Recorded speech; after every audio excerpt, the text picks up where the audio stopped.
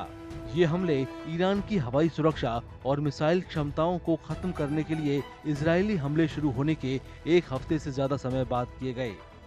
एक दिन बाद 23 जून को ईरान ने कतर और इराक में अमेरिकी ठिकानों पर मिसाइल हमले कर जवाब दिया।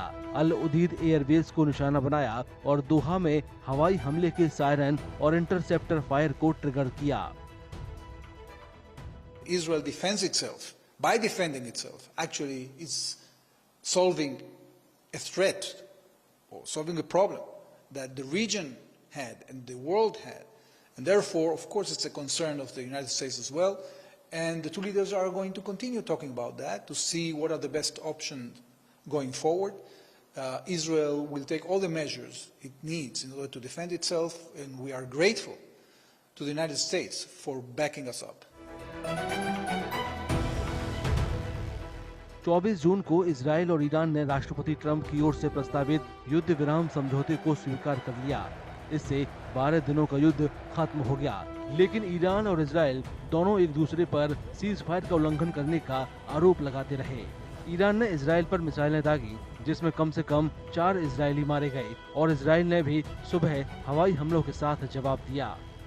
युद्ध विराम की घोषणा से पहले अमेरिकी राष्ट्रपति डोनाल्ड ट्रंप ने संघर्ष को 12 दिन का युद्ध नाम दिया था। राष्ट्रपति ट्रंप ने ईरान और इजराइल दोनों की युद्ध विराम उल्लंघन और इसके बावजूद लगातार हमलों के लिए निंदा की। I think they both violated it. I don't think I'm not sure they did it intentionally. They couldn't rein people back. I don't like the fact that Israel went out this morning at all, and I'm going to see if I can stop it.